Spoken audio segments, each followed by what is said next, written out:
Pinili niyo talaga magkasama sa isang elevator? Bahala ka. Paniwalaan mo ang gusto mong paniwalaan. 2 taon kang nawala. Iniwan mo sa akin ang ospital. Tapos pagbalik mo, kasal ka na. At ang pinakasalan mo, kamukha ng patay na asawa ng kaaway mo. Ano ang pinagplano mo, Philip? Bigat-bigat lagi ng pakiramdam. Naisip ako na may isang lalaking nananakit sa akin. Pero hindi ko nakikita yung mukha niya eh. Gusto ko ipakilala sa inyo, pinakamamahal kong asawa, Claire Salazar. Hindi tayo na-introduce ng maayos. Nakikipag-flirt ka ba sa akin, Mr. Buen Camino? Sa susunod na hahawakan mo ko, hindi ako magdadalawang isip na kasuhan ka ng sexual harassment. Alam kong hindi ikaw si Olivia, pero pakiramdam ko na buhay siya ng dahil sa hindi ko kinakayang sakit tuwing nakikita kong magkasama kayo ni Salazar. Panahon na para maging isa akong tunay na journalist. Isang taong nagsisiwalat ng totoo. Kakayanin ko yung pangmamatay niyo sa akin. Pero wag na wag niyong sasaktan ng asawa ko. Dahil hindi ako magdadalawang isip na girahin at guluhin ang mga buhay niyo ng mga Buen Camino. Ilang taon mo na pinagplano yan na pagiganti mo, pero sa huli, hindi mo magawa kasi mahal mo pag-ibig na. Kamuka, but she's not Olivia. Kabisado ko ang mukha ni Olivia. Di ba suklan mo ko sa kanya? Ikaw nga ang mortal na kaaway ko. Ikaw si Olivia. Itong lihim na to, mananatiling lihim na. 5 years ago, kami pa ni Philip noon. Dok, parang awa mo na, Dok. Huwag mo na itindi sa mga pulis to, Dok. Pag ako bumalik sa loob, mas mapapadali ang buhay ko, Dok. Boss, natumbon ka na ng labogan. Tutumba ka nila dyan sa ospital. Tumawagan ng mga pulis. Dahil may mga nakapasok ng members dito. Patay nila yung pasyente natin. Attorney Buen Camino, tumawag na po tayo ng mga pulis. Ano na naman tong kulong pinasok mo, Salazar?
Manang, nagtataka lang ako bakit biglang umuwi ng Pilipinas si Amanda. Eksklusibo, live na live tayo dito sa Buen Camino Memorial Hospital kung saan merong nangyayaring komosyon. Kasalukuyang pinapa-evacuate ang mga pasyente at staff ng ospital dahil sa di umano mga miyembro ng gang na hinahanap ang isang Ronald Di Mayuga para patayin ito. Napag-alaman namin kasama ngayon ni Ronald Di Mayuga si Dr. Philip Salazar. At ayon sa isang witness, ang dalawa ay magkaibigan dahil nagkasama sila sa kulungan kamakailan lamang. Ito po si Sabrina Dominguez, nag-uulat. Oh my God, Madam! Madam, this is an emergency. Magpatawag na po tayo ng bomb squad, ng SOCO, Madam, ng SWAT. Madam, look! Relax, Mina. Madam, sigurado ako may rumiresponde na doon.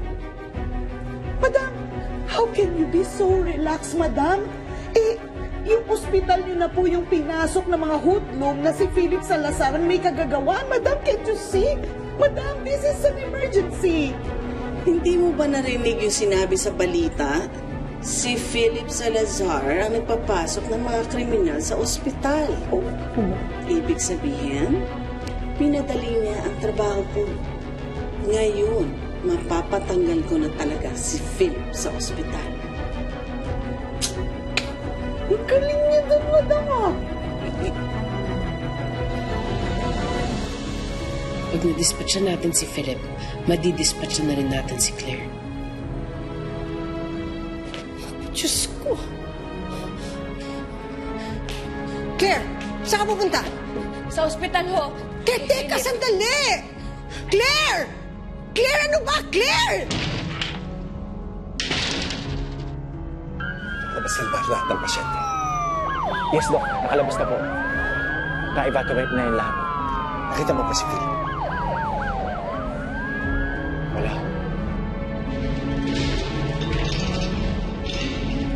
Ibayo ka!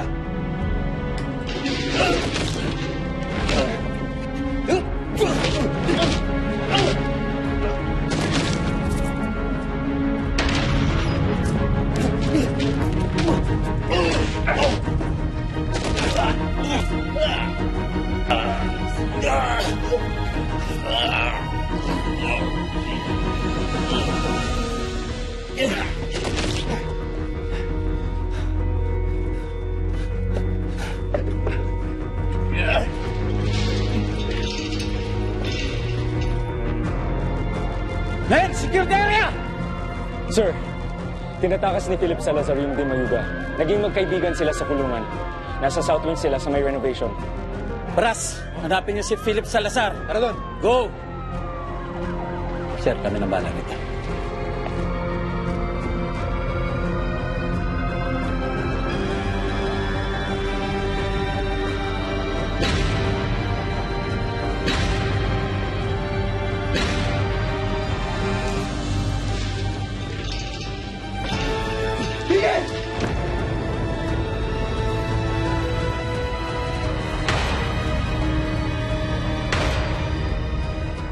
Hindi ka na dapat nakialam, Dok. Yang si Di Mayuga lang yung target ko. Ngayon, kasama ka na sa papatayin ko. Sandali lang. Hindi mo gusto to. Kapag ginawa mo to, dadami ang kaso mo. Yan ikong papahuli ako. Claire! Si Philip, asan yung asawa ko? Nasa loob ko. Ano? Paano kung may mangyari sa kanya doon? Claire, huminahon ka. Nandiyan dyan ang mga pulis. Sigurado maliligtas nila si Philip.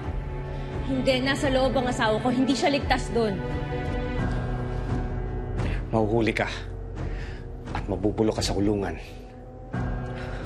Ngayon, sigurado ako napapalibutan na ng mga pulis tong ospital na to. Kung hindi mo naman kami sasaktan, hindi ka namin kakasuhan. At sinong tangang maniniwala sa'yo?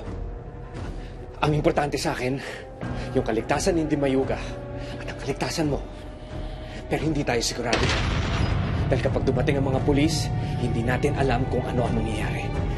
Dok, anong nangyayari? Ikaw ang may kasalanan ng lahat ng to. Kung hindi mo tinakbo ang pera namin, hindi tayo magkakagulo. Pera ko lang yun. At hindi dapat kayong makinabang doon. Aba, mayabang ka pa ha? Magpaalam na kayong dalawa sa mundo.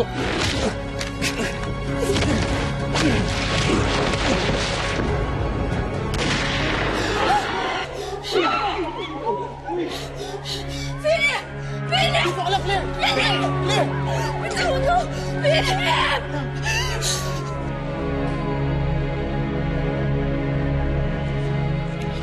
Madamay ka!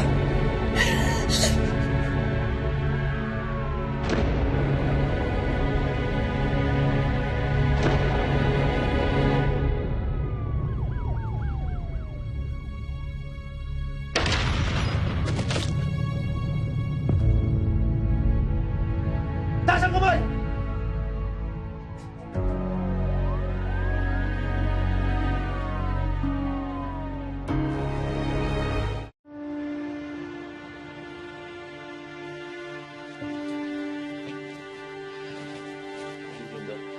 Good evening. Kamusta ka? Wala to, Doc. Please lang. Sigurado ka? Kanina, hindi maipinta yung mukha mo dahil nasasaktan ka eh. Pero, Doc, maraming salamat ha. 3 beses mo na niligtas ang buhay ko. Angas mo nga kanina, Dok eh. Hindi ka man lang nasindak. Tinayaan mo pa yung buhay mo para lang sa akin. Kaya ho siguro kayo talaga naging doktor. Talagang nanliligtas kayo ng buhay. Kahit sino pa man siya. Salamat, Dok ah.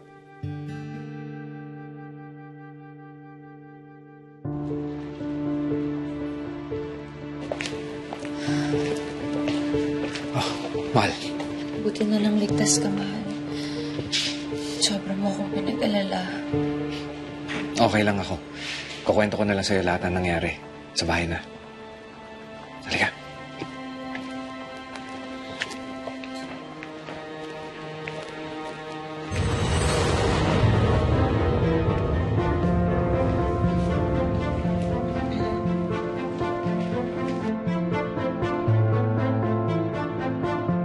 Ito babae to.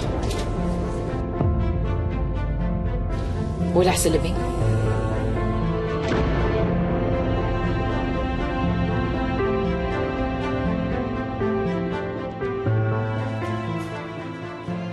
Insan! Hindi mo talaga ang insan ah. Masamanta mo ko talaga. Wala ka talaga, Insan. Uy pa ako. Dahil doon sa nakasalubong mo kanina. Si Doc Philip. Hindi niya lang ako ginamot. Pinagtanggol niya pa ako. Laban kila Bogart. Ay ba tayo? Yung babaeng kasama niya, asawa niya ba yun? Siguro. Di ko alam. Bakit? Kursunada mo? Sira, hindi. Nakita ko kasi siya kanina nung nagkakagulo eh. Alalang-alala siya. Mabuti magkakilala kayo nung Doc Philip, no? Buti may kaibigan kang ganun, eh, no? Kahit ganyan ka. Nakakulong din si Doc Philip. Pero saglit lang. Naging kakosa ko yan. At doon pa lang sa loob, niligtas niya na buhay ko. Malaki pala ang utang ng loob mo dyan, ha?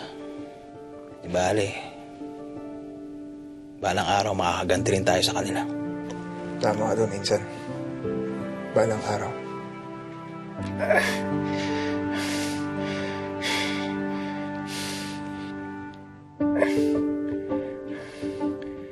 Ayon sa pahayag ni Philip Salazar sa mga pulis, hindi totoong tinago niya ang tumakas na preso na si Ronald Dimayuga. Inoperahan at inalagaan niya raw ito matapos sumugod sa Buen Camino Memorial Hospital dahil sa tama ng bala. Tama ang kutob ko. Hindi niya itinago ang preso. Sinagip niya ang buhay nito. Yun ang sabi ni Philip. Pero ito ang sabi sa article. Nagkatotoo daw mga binabalita na naging crime scene ng ospital dahil sa pagpapatago ni Philip sa isang preso. Pinalalabas pa nila na kasabot si Philip dahil naging kaibigan niya si Dimayuga.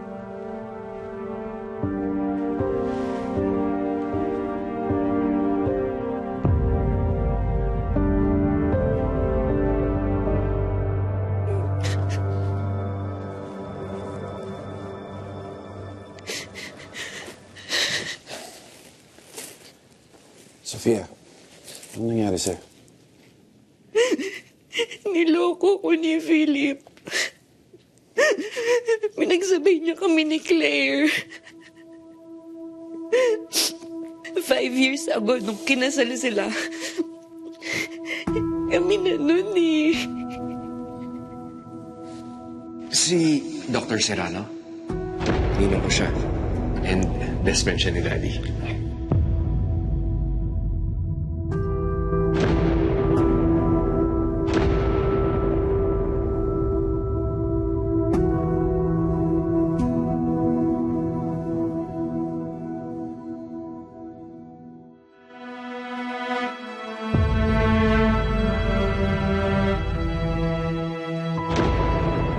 Ano ba itong ginagawa mo, Philip? Ilang tao pa ba ang madadamay sa plano mo?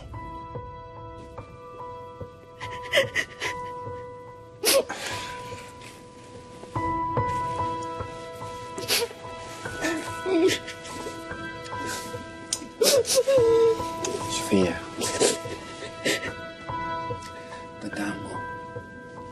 Napakaganda mong babae. Matalino ka. Maraming magmamahal pa sa'yo. Higit pa sa pagmamahal ni Philip. Ha? Tandaan mo yan. Sa'yo. Palayain mo na siya.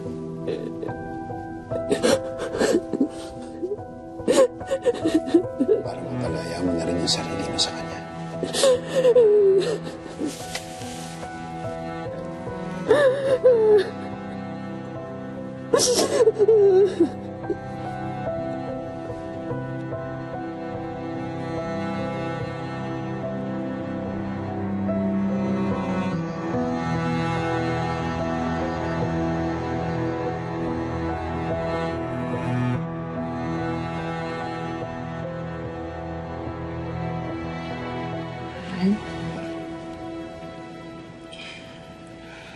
Kung ano man yung mangyayari bukas sa pagharap mo sa board dahil kay Di Mayuga, sana lagi mong iisipin na wala silang masasabi o magagawa sa'yo na makakabawas sa galing mo bilang doktor o sa kabutihan mo bilang tao. At yun yung pinamalas mo sa pagtulong mo kay Di Mayuga.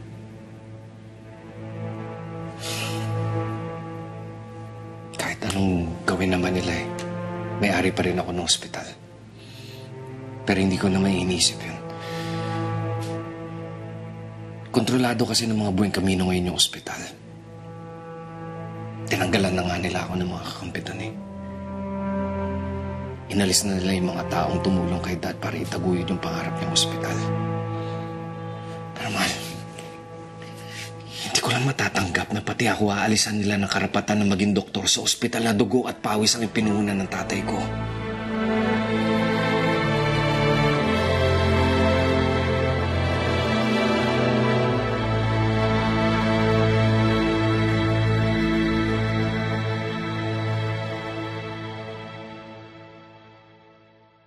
Kapag ang isang tao ay humadlang, nanggulo, o nagpa-delay ng investigasyon, maaari siyang makasuhan ng obstruction of justice.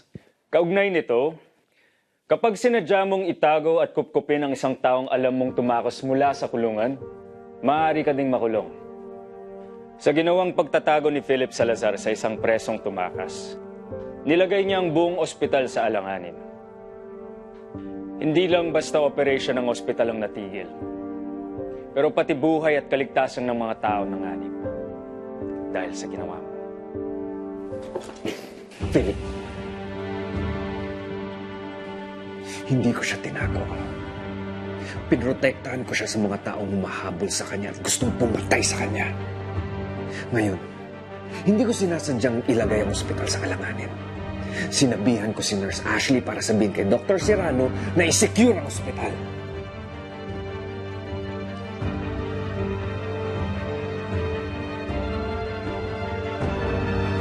Papasukin mo na siya.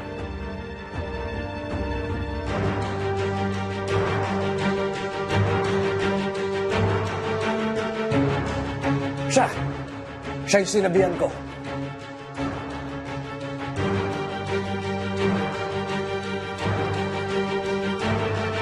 Totoo bang nag-order si Dr. Philip Salazar sa'yo na tumawag ng pulis at i-secure ang ospital?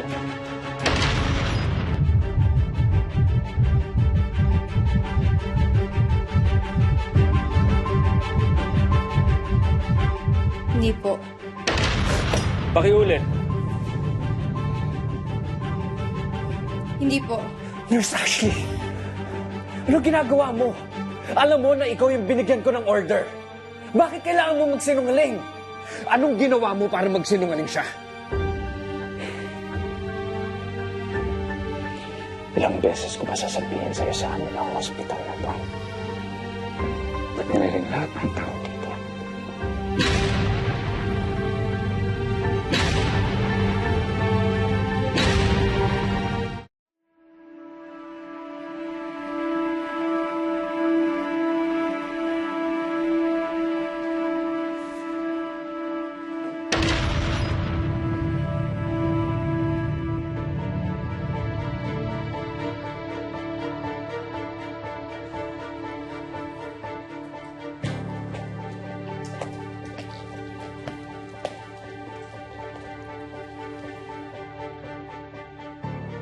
Anong pakiramdam na naghihintay sa sentensya ng asawa? Hindi niya kailangan masentensyahan o maparusahan kasi wala man siyang ginagawang masama. Wala. Mag-isip-isip ka, Mrs. Salazar. Baka bukas makalawa lahat ng kabutihan ng asawa mo, pawang ilusyon lang. Yung asawa mo, kilala mo ba talaga siya?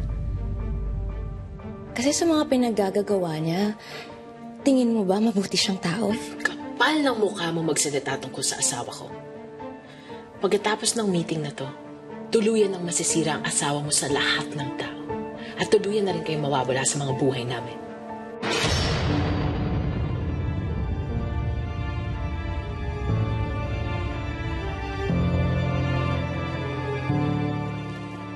Inigo.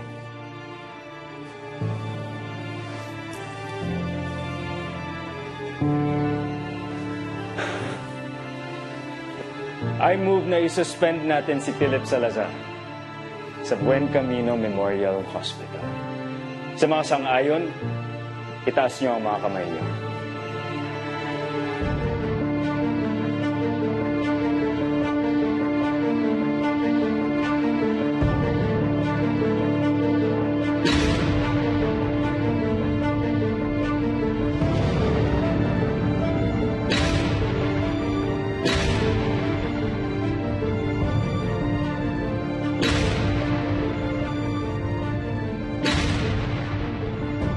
Dr. Salazar, malaki ang utang na loob ko sa iyo dahil hanggang ngayon, buhay at malakas ang asawa ko. Pero ibang usapan na kapag ang safety na ng ospital ang malagay sa alanganin. So my vote is yes. Magaling ka, Dr. Salazar. Pero ipinahamak mo yung ospital dahil sa ginawa mo. Sang-ayon ako sa mga Buen Camino. Dr. Serrano, may gusto kang sabihin? Importante sa akin ang kapakanan ng ospital. Hindi ko kayang mawala ng isang magaling na doktor dito sa ospital na to. Importante si Dr. Salazar sa kanyang mga pasyente at empleyado. Dahil dyan, mag-abstain ako.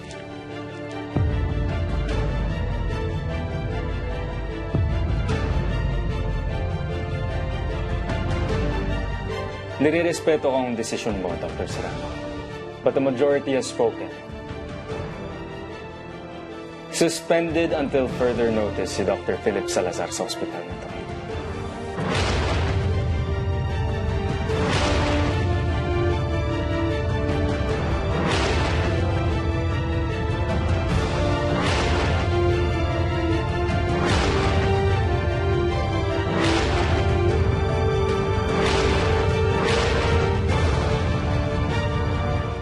This meeting is now adjourned. Pwede na kayong umalis.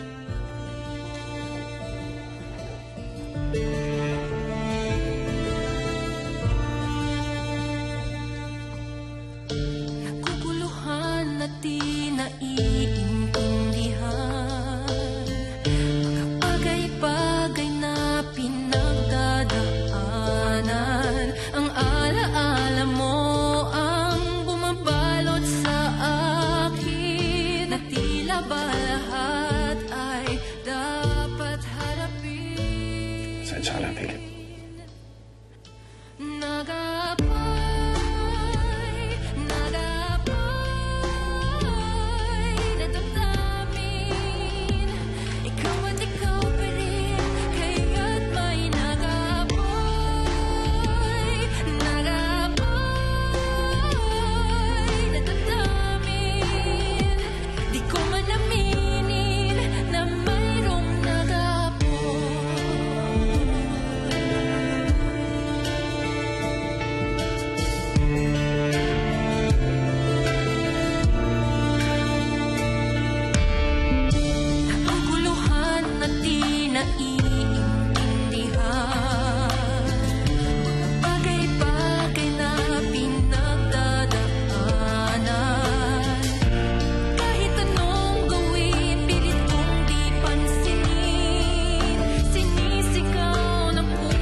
nag-aapoy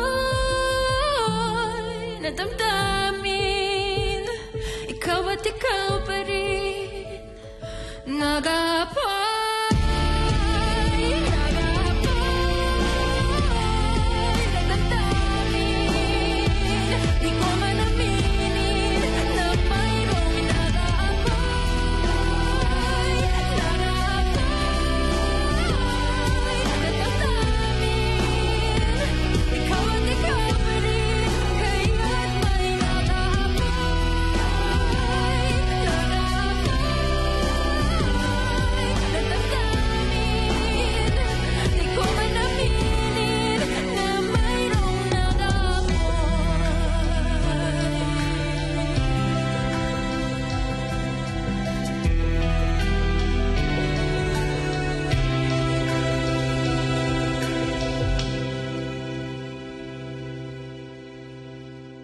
Alam kong iiwan mo ko kapag nalaman mong si Claire si Olivia. Kaya gagawin ko ang lahat. Ngayong Martes.